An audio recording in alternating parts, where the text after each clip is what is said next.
Hi, we are the Star Group. We have Juan, Kingston, Kendall, and Mary. This case focuses on workplace bullying at Mercy Hospital. Paula is a first-year emergency medical resident who has worked hard to become a physician while balancing school, marriage, and raising two children. During her first surgical rotation, she worked with Dr. May, a highly skilled surgeon who was known for treating people poorly. While presenting a patient case, Paula was interrupted and publicly humiliated by Dr. May. Later, during surgery, Paula asked a question about a technique she had never seen before. Dr. May responded by throwing a scalpel in her direction and ordering her out of the operating room. What is especially concerning is that the other staff members witnessed this behavior but did not intervene because Dr. May's actions had become normalized within the organization. This case raises important questions about workplace bullying, organizational culture, leadership responsibility, and employee safety. This case connects several concepts from our textbook. First, organizational communication ethics are violated because Mercy Hospital failed to maintain a respectful and professional workplace. Second, the hospital demonstrates a defensive organizational climate. Employees appeared afraid to challenge Dr. May or report her behavior, which discouraged open communication. This case also illustrates workplace stress. Paula experienced embarrassment, fear, and emotional distress because Dr. May's actions. Additionally, Dr. May displayed workplace aggression through verbal attacks and physically throwing a scalpel in the operating room. These behaviors are also examples of dysfunctional organizational behavior because they harm employees, teamwork, and organizational effectiveness. Most importantly, this case clearly demonstrates workplace bullying. Dr. May repeatedly used her position of authority to intimidate and humiliate Paula. Finally, Mercy Hospital reflects characteristics of an employee abusive organization because management tolerated abusive behavior from a high performing employee instead of addressing it. Okay, looking and diagnosing on the case. Paula was a first-year emergency medical resident working at the hospital, and it's important to note that each organization has its own stress, although it's often more common that people who working in medical fields do have higher stress. And quoting, when negative stress festers in an organization, a wide range of negative consequences can result, which we clearly do see happen with Dr. May throughout this case study, and some of them that I have pulled from table 2.2 of negative stressors and outcomes is in the behavioral organization of increased violence, communicative organization of an increased workplace bullying, and then communicative individual of increased aggression, decreased cooperative behaviors, and then negative emotional display. Does having a job with an increased organizational stress mean that gets to excuse your behavior? No, but we are able to see how this festering increases over time. Obviously to the point it's gotten to this before Paula even came to the hospital. Okay, then already on her, first rotation, she learned about Dr. May being notoriously problematic. And I have that in quotes because this reputation, clearly indicating what? That, a pattern has been established and it's being well known within the organization, meaning that we are at phase 3. With my quote, organizations can often create patterns of employee abuse over a period of time, which clearly happens because the belittlement was always overlooked due to her skills. And then during her first encounter with Dr. May, she already had, immediate aggression, specifically an offensive act, quoting an offensive act, practice, or attack targeted at another person intending to harm or injure that person who is motivated to avoid such treatment, of course, being the sound of her voice. And then interrupting and forcing her to stop talking. And then, of course, during surgery, Paula noticed Dr. May doing a different technique that she hadn't seen before, asking about it, wanting just to get more information about it. And then, of course, she produced an aggression attack, a form of aggression consisting of overt and covert actions taken towards another person with hostile or violent intent, which, of course, being that the scalpel was thrown. And then, of course, going back to her then continuing to yell multiple times during that. And then looking at table 13.2, Buss's typology applied in the workplace, we have seen a display of verbal active yelling, and then physical active violence. And then furthermore, looking back at those organizational stressors that we talked about of increased violence, increased aggression, and then decrease in cooperative behavior and a negative emotional display already from that first encounter when they were with the patient. Overall, Dr. May exhibits, unethical communication, which I have seen from table 2.4, Redding's typology of unethical communication, being coercive, of abusing her power of authority, knowing that they overlook things due to her skills, refusing to listen, as the patient had questions, just abruptly walking out, and even in Paula's question during surgery, being manipulative and exploitative, patronizes or is condescending towards others. Of course, again, with talking about her voice, gains compliance by exploiting fear, prejudice, or ignorance. Again, throwing the scalpel, just screaming by compliance. And then, of course, further supporting already what we discussed with creating a dysfunctional conflict, and then quote, conflicts involving interactions that hinder relationships. And then looking at table 12.3, functional and dysfunctional, conflict comparison, she creates disconfirmation versus confirmation, of course, occurring when one person attacks or insults another person, but is not addressing the real problem. She creates coercion instead of agreement, which is using intimidation and or bullying to get what you want. And then also escalating versus de-escalating, types of conflicts. So the problem is getting worse and worse. And then, of course, a negative versus a positive, environment, and just being negative about everything.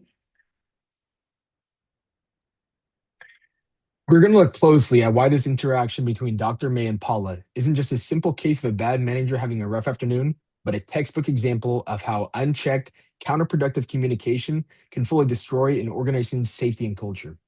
To begin our analysis, we must look at the concept of workplace bullying, which Wrench and his colleagues define as a constant exposure to negative communication, where individuals experience severe damage and struggle to defend themselves due to a power imbalance. We see this exact dynamic unfold at Mercy Hospital through a noticeable power disparity. As a high-level surgeon, Dr. May consistently uses her status to isolate, silence, and humiliate medical residents like Paula, who occupy the lower tiers of the hierarchy and have no power to fight back. This ongoing hostility leads to widespread systemic damage across the team as well. The textbook mentions how constant verbal abuse over time directly causes lower perceptions of supervisors, increased work stress, and a sharp decrease in overall productivity. This explains why Paula and the surrounding staff are left completely distraught and unable to perform effectively. But we can't just put all the blame on Dr. May and pretend that she's the only problem here. We must look at the Mercy Hospital case through the employee abusive organization theory.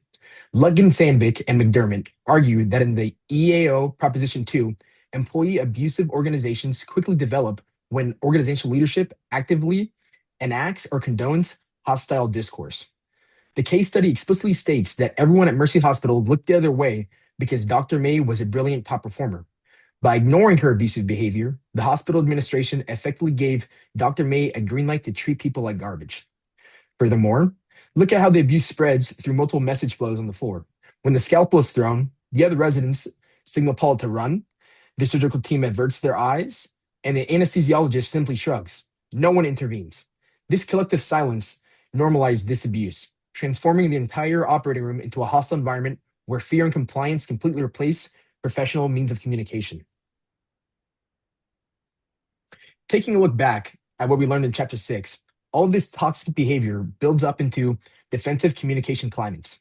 According to Jack Gibb, a defensive climate sets in when leadership relies on unsupportive messages that force employees to spend their energy on self protection rather than collaboration. Dr. May drives this climate by hitting the group with evaluation superiority. She flat out tells Paula her voice is annoying and treats residents like they're completely beneath her. In response to the surgical staff, they just shut down in a sense of neutrality. Instead of stepping in to protect a colleague or advocate for safety, the team acts totally detached, averting their eyes and shuddering just to protect themselves. They're stuck in survival mode, terrified of speaking up and intervening while Dr. May aggression is onto them. This complete systemic failure shows exactly why organizations can never afford to turn a blind eye just because someone is bullying them has a higher level in the hierarchy. When you allow a top performer to weaponize their communication, you destroy your internal talent pool and open yourself up for massive institutional instability. To reverse this climate, we would first have to implement some type of peer reporting channel, create mandatory safety checks before scrubbing in, and establish administrative discipline to remove abusive surgeons from active roles. Putting these rulings into place will immediately help rebuild institutional trust, remove the threat of retaliation, and transform defensive compliance into an open, supportive, and safe work environment. Now I will hand it over to Juan.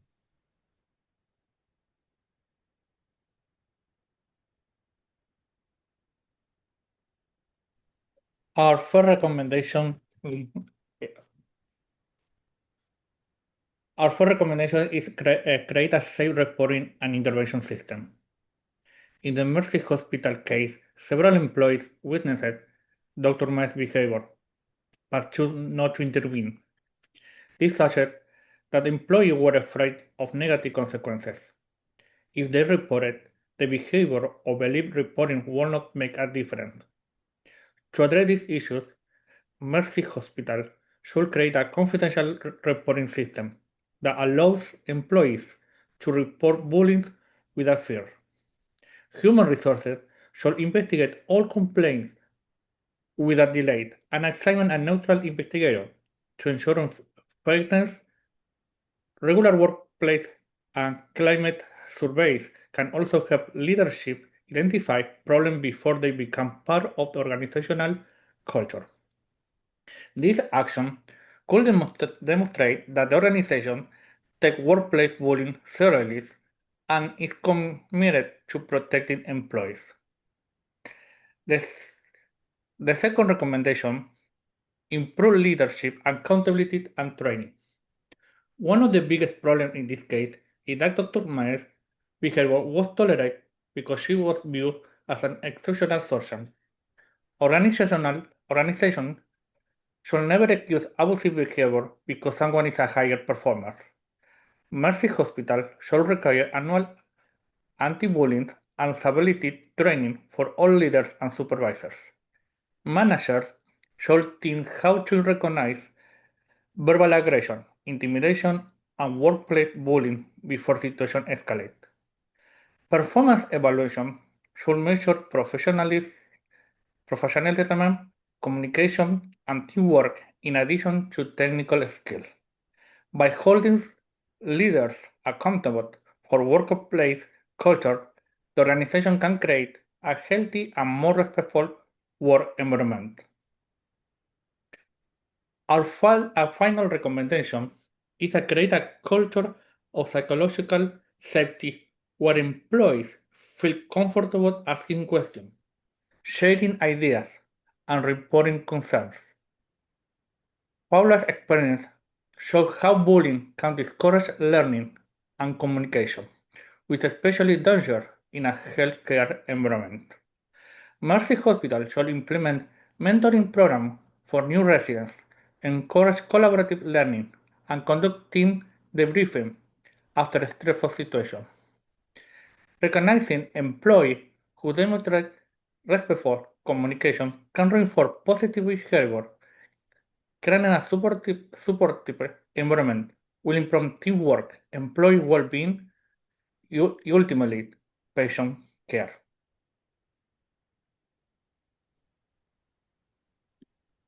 For our outside resource, this article discusses the negative effects of workplace bullying, particularly in healthcare environments. The authors found that bullying decreases employee satisfaction and retention while also creating barriers to effective communication and teamwork. They also note that workplace bullying can negatively impact patient care and safety. This directly relates to the Mercy Hospital case because Dr. May's behavior created a hostile environment that affected Paula and could have impacted the performance of the entire medical team. The article emphasizes that organizations must actively recognize and address bullying rather than tolerate it because of an employee's skill or status. And our questions for you are, what responsibility does leadership have when they witness or learn about workplace bullying? And how can organizations transform dysfunctional conflict into functional conflict? Thanks for watching today.